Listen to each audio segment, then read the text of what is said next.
Well, I'm going to tell you about the ear mushroom. Ear mushroom, or Auricularia auricula. It's also called the Jew's ear. It pretty much resembles the ear shape, but also the texture of it, if you will. If you're thinking about our ears, they're more like cartilaginous, cartilage, and it's the same with this mushroom too. The texture, it's gelatinous, so it's more like a jelly. That's why this mushroom, it's called popularly in Japan kikurage. Kikurage, it means tree mushroom jellyfish, which is pretty much there, you know. That's the name for it. It says it all. What's interesting about this one is that when you have a mushroom, you can dry it up, and if you're going to soak that at one point, then it's going to turn back to its initial shape, and it's going to have that same consistency, a jelly consistency like. So that's why this particular mushroom, it's very appreciated in Asia, and I can tell you that not only that you can dry it up, but you can compress it.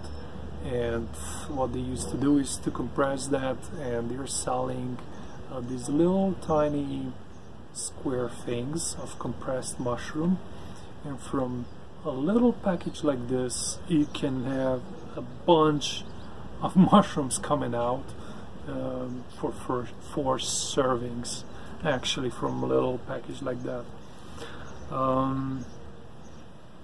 So what else? Taxonomically, this mushroom, it's very similar to Auricularia polytricha. This other one, it's also a medicinal mushroom, which is cultivated. It's more cultivated than Auricularia auricula in Asia, and the difference between them is that Auricularia polytricha, on one side of the mushroom you will see that it has this brownish gray covering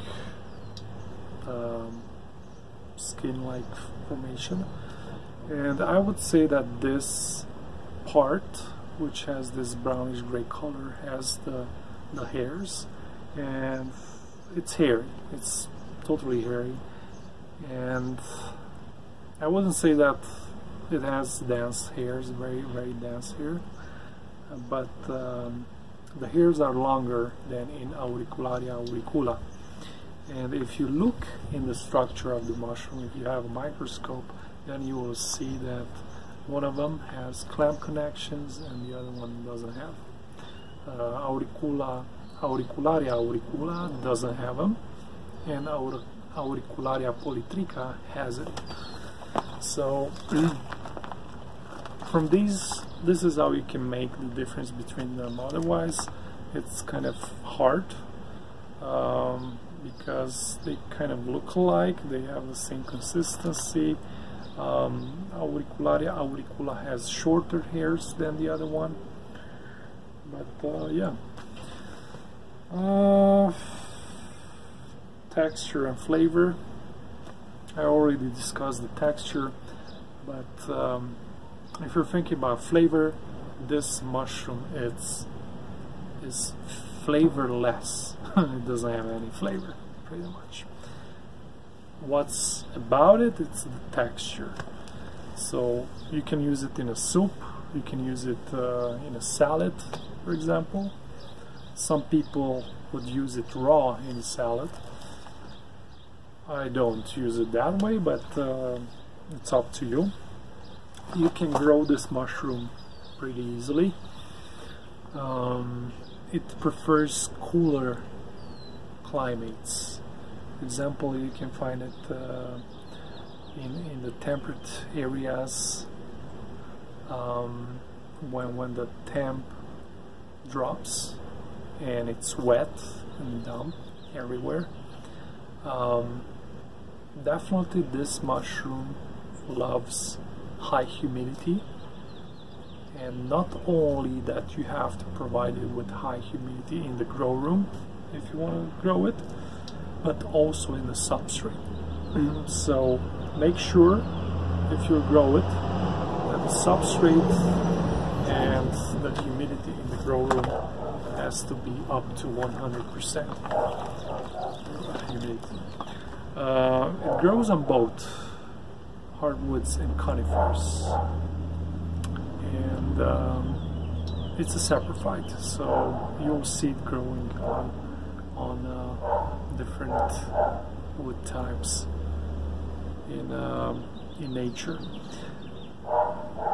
So the incubation for this mushroom takes over a month, which is not that bad, you know. There are mushrooms out there that they take way longer to incubate, but you're going to have several flushes, you know, once you start to grow this mushroom.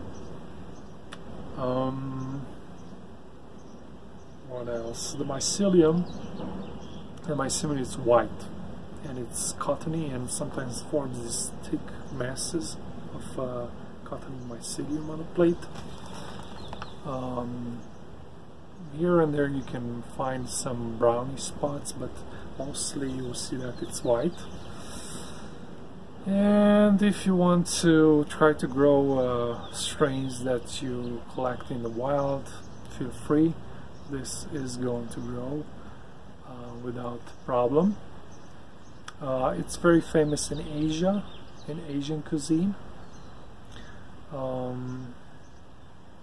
Here in the States it's not that grown. There are very few companies out there or farms growing it. And of course this is a functional food, so it has valuable medicinal properties. Yes, that's it for it.